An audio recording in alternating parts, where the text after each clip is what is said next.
What'll I do when you are far away and I'm so blue? What'll I do? Welcome to a new edition of the Neon Jazz interview series with Los Angeles-based jazz singer Luke Carlsen. We talked to him in the fall of 2020 during the COVID-19 world about his newest song, What'll I Do? He has been a fan of jazz and big band music since childhood and began singing in the genre very early on. While still in college, his big band professor Alva introduced him to legendary jazz singer Barbara Morrison, a Steamers Jazz Club in Southern California. She invited the young singer onto the stage with her to sing Fly Me to the Moon. The crowd erupted with applause after his performance, and his career in jazz performance unfolded. It's a great story. Enjoy. Luke, thank you for taking a minute out for Neon Jazz today. I appreciate it. Yeah, thanks for having me. So let's talk about your latest single, What'll I Do? And just kind of, you know, you're putting music out during a pandemic. Let's talk about that, and then let's get into the actual construction, the artistic construction of the music. So first and foremost, we're in the middle of a very surreal world. I'm sure out in LA, this would be the most appropriate visual. I'm waiting for David Lynch to walk down the middle of the street and just yell "cut." You know, hair. Right. Are we in Twin Peaks? Yeah, right. Like, what is going on? So you're releasing music. Talk to me a little bit about your feelings on, you know, releasing new material during this time on Earth. Yeah, so I'm sure everybody that you've talked to has probably said the same thing, that everything closed down. There really weren't any live gigs going on. There still really isn't much. It's kind of starting to pick up again. I just did a small club in Laguna Beach this past Saturday, but that's at 25% capacity, so it's going to be quite a long time before we're actually playing live shows. So I thought, yeah, well, I guess this is really a time to arrange and write and record, since we can't really work on our artistry in any other way or any other capacity, logistically. So I knew this was really my only option, and I thought, well, I'm going to make the most of it. If you really can't get out of something, you got to get into it. And we're definitely into this pandemic, so I figured, yeah, I'd wanted to record some tunes for a while. I hadn't really done much recording, and I thought I had some good ideas for some arrangements. And I started in the end of June and the beginning of July over at a place called a guy named Nolan Shahid's house, and he was the trumpet player for Stevie Wonder and music director for Marvin Gaye. So this guy is an amazing person, and he has his own studio in his backyard, actually. He converted a garage into a studio. And every room was isolated, so it was perfect during this pandemic. Like, we all felt safe and secure in there. And it was also a good thing because no studios were really open at the time. So we kind of had to use a home studio. So, yeah, we were able to record 6 songs in just the weekends. And yeah, they're all jazz standards. So I'm a great American songbook guy. I'm a crooner for sure. But they're all, I'm trying to do something, they're not going to be just straight takeaway jazz standard versions that you would hear from like Frank Sinatra and Nat King Cole. They're a little bit more influenced by contemporary sounds, so like a little bit more of soul or R&B or like acoustic singer-songwriter type of a sound. And I just thought that would be kind of a cool twist on things that modern ears would appreciate. Speaking of what we talked about up front with South Dakota, let's talk about your beginnings, how you got into music, your childhood, and how you made your way to LA. Well, I did not like going to sleep when I was a little kid. And I still am a night owl. I like to stay up past 12, which is perfect for music. But the only thing that my parents could really get to calm me down at night was this Beatles Lullaby album. And they put it on, and I listened to "In My Life" or "And I Love Her" or "Hey Jude," and they were all instrumental tracks. But that was the only thing where I thought, "Oh yeah, this is all right. I'll sit down and chill to this." And I've talked to some other musician friends of mine, and I guess they had similar experiences where they just nothing really was able to soothe them or calm them down until they met or found music, or music was introduced to them. So my dad was a huge lover of the Beatles, and my mom was a huge lover of Nat King Cole and Dean Martin. So that was always on growing up in the house.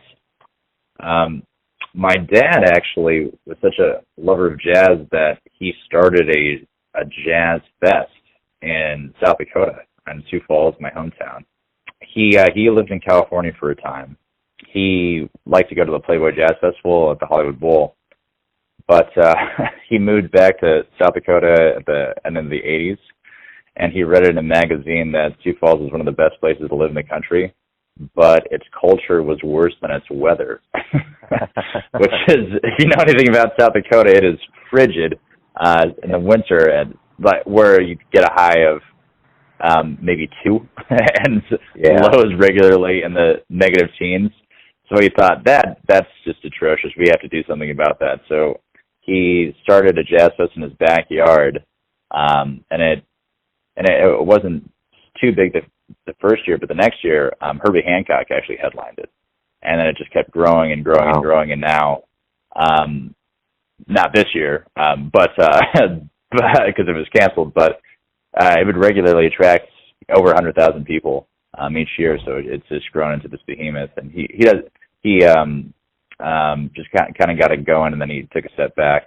And there's another guy named Rob Joyce who really took it over. That really made it what it is, or really made it what it is now. There was this love of jazz in my house, and both my parents were incredibly supportive of me because I just happened to, luckily, I had a good singing voice, and I just. My parents noticed it, and my music teachers noticed it when I was very, very young. Even at 4 years old, they was like, "Wow, this got just a really pleasant voice to listen to." I imagine if I didn't have that, I'd probably still be involved in jazz some way. Whether I might be doing like radio, or I might be, supporting the arts. But I just thought, I'm going to do this, and I moved out to California with the intention of pursuing music and the arts. And I really had thought of, I've been thinking of that since I was a very young child, so 4 or 5 years old. I knew I wanted to do this. It's interesting you're talking about the Beatles Lullaby. One of my favorite artists, musicians, is Jason Faulkner. He's out there in L.A. He did several lullaby albums, and they're wonderful. Totally. Oh, really? I don't know if you're familiar with Jason Faulkner, but he's unbelievably talented. He was in the 90s band Jellyfish. Sure. He tours with Beck. He's off the charts talented, but he did, I believe, 2 lullaby albums for the Beatles, so it might be worth looking up and, just to bring back good memories, because it's just wonderfully done. Totally. So what do you like the best about being a musician? I like the collaboration the most. So getting on stage and working with really talented people that know way more about music than I do is just a blast. And I always know I'm in good hands because the musicians out here are outstanding. So it's not something that I'm really worried about whenever I go on stage. It's especially with jazz, it's the interaction between musicians, and it's the listening and the give and take that is what makes it exciting. And you get that in rock too, but I think even more so in jazz. That's just there's no better feeling than just knowing that you're with your friends on stage, experiencing joy together, and just clowning around, really, and improvising. Right on. So when we do return to the stage, what do you hope both musician and the audience gets from this time away from live music? In a lot of ways, music is also is an expression of values. So I hope to see just even more people take advantage of going out than ever before. I think it's pretty easy to stay at home and watch Netflix or watch YouTube videos. But I think everybody's probably sick of that after 7 months of this. So I believe, and I know, like, in my gut, I want to go out and just see everybody, and I want to travel all over the world now, just because we've had to stay at home for so long. It's just really getting old. And I know we have to do it because so many people have unfortunately passed away from this terrible virus. But when we do have a vaccine and we are healthy, I just hope everybody's coming out and living life to the fullest. And then my favorite people are the people that get out and go dance, go listen to music, or go to a sporting event, or go to a theater. Those people are passionate and love life, and I want to have that even more for myself. So I think other people will be that way. And would you say the same of yourself? Yeah, I'm sure you want to get out of the house. Yeah, well, you know, and I even as this pandemic's gone on, I've gotten in the car, and Kansas City's kind of spaced out like LA, so you can go and see natural nature things. And you know, I've been doing masks and going out and being safe, and so yeah, I just getting out. This is a monopoly, man. There's no other choice. We got to live, and you just got to do it. You know, we got to take what we can take from this time, because this is all we got, and you can't cry over the spilt milk. You got to move on. You know, so yeah, that's kind of the essence for sure. But you know, everyone has a perception of you, your family, your friends, your fans, but you're living your life. Who do you think you are? Pretty much wear my heart on my sleeve. I think the perception that people get of me is like pretty accurate of what's going on inside. Yeah. So I'm not. You know, I know I can be a pretty stoic guy, but there's a lot of feeling going on inside, and I'm very. I think just like, well, I'm from South Dakota, you know, so like kind of this guy next door, like friendly, kind person, and I think my friends see me that way too. Kindness is the biggest value for me, or the greatest value. So yeah, I think most people think of me as an honest, nice guy, and I consider myself that too. So I really try to be like as transparent of a person as possible. Probably a little bit nerdy too, which is one of the reasons I guess I'm in jazz. I've always been a bit of a bookish guy, and yeah, I think my friends would say, oh yeah, Luke's he's always been smart kid, and he's a smart adult, no question. Yeah, I'd say that's pretty much about sums me up. Right on. Luke, thank you for taking a minute out for Neon Jazz and opening up during a very strange time on the planet, and I'm going to keep my eyes out for David Lynch walking around for sure. Absolutely. Thanks for listening and tuning in to another Neon Jazz interview, where we give you a bit of insight into the finest singers in Los Angeles, Kansas City, and spots all over America, giving fans all that jazz. Thanks to Luke for his cool time and story.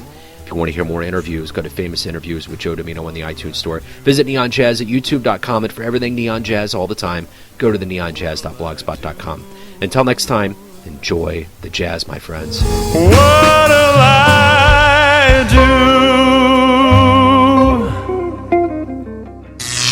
do? Neon Jazz.